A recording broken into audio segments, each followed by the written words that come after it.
செங்கோட்டையனுக்கு கிடைத்த வாக்குகள் விஜய் என்கிற தனி நபருக்காக விழுந்த வாக்குகள் என பவானி சட்டமன்றத்தில் போட்டியிட்டு வெற்றி பெற்ற அதிமுக வேட்பாளர் கே.சி. கருப்பணன் தெரிவித்துள்ளார். ஈரோட்டில் செய்தியாளர்களுக்கு பேட்டியளித்த அவர் இவ்வாறு தெரிவித்தார்.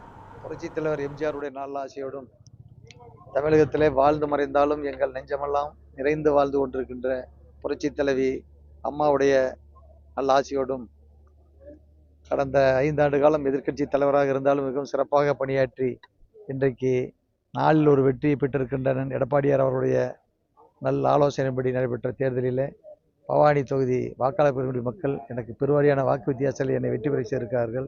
தொடர்ந்து எனக்கு 5 முறை வாய்ப்பு கொடுத்தாலும் 4 முறை வெற்றி பெற செய்திருக்கிறார்கள். அவர்களுக்கு என்னுடைய நெஞ்சார்ந்த நன்றிகளையும் வாழ்த்துக்களையும் தெரிவித்துக் கொள்கின்றேன். அதே போல் எனக்கு உறுதுணையாக இருந்த கூட்டணி கட்சி நண்பர்களுக்கும் அதே போல் எங்கள் கழகத்துடைய ஒன்றிய கழகத்தின் செயலாளர்கள், பூத் கமிட்டியுடைய பொறுப்பாளர்கள், கிளை செயலாளர்கள், கழகத்தினுடைய அடிப்படை உறுப்பினர்கள் எல்லோரும் மிக சிறப்பாக பணியாற்றியிருக்கார்கள். அவர்களுக்கு நேரத்தில் என்னுடைய நெஞ்சார்ந்த நன்றிகளையும் வாழ்த்துக்களையும் தெரிவித்துக் கொள்கின்றேன்.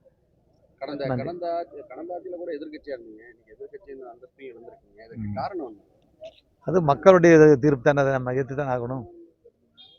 இது ரெட்டையிலுடைய பிளவு தான் காரணம்ன்றீங்களா?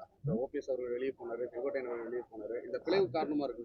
அதுக்கெல்லாம் ஒன்றும் காரணம் இல்லை. அவங்க 2 பேரும் என்ன இருந்து 100 சீட்டை ஜெயிக்க போறாங்க. அதிமுகவின் கோட்டையை நீங்க, ஆனா நீங்க செங்கோட்டையன் தன்னுடைய கோட்டையா மாத்தி கட்டியிருக்காரு. அப்போ இல்லையே, அந்த அவர் கோட்டையை மாறலையே. ஓபிஎஸும் பாருங்க அங்க போடியில ஜெயிச்சிருக்காரு. ஹைட் அவங்க அவரோட கண்ட்ரோல்ல வச்சிருக்காரு. இது அவங்கனால ஜெயிக்கல. அவங்க பெரிய ஒரு எதிர்பார்ப்போ மக்களுக்கு செஞ்ச சேவைனால அவங்க ஜெயிக்கல. இது ஒரே ஒரு ஆள் விஜய்க்காக ஓட்டு போட்டது ஓட்டு. இவங்க யாருக்கு செங்கோட்டையனுக்கோ இல்லை ஓபிஎஸ்க்கோ போட்ட ஓட்டு கிடையாது.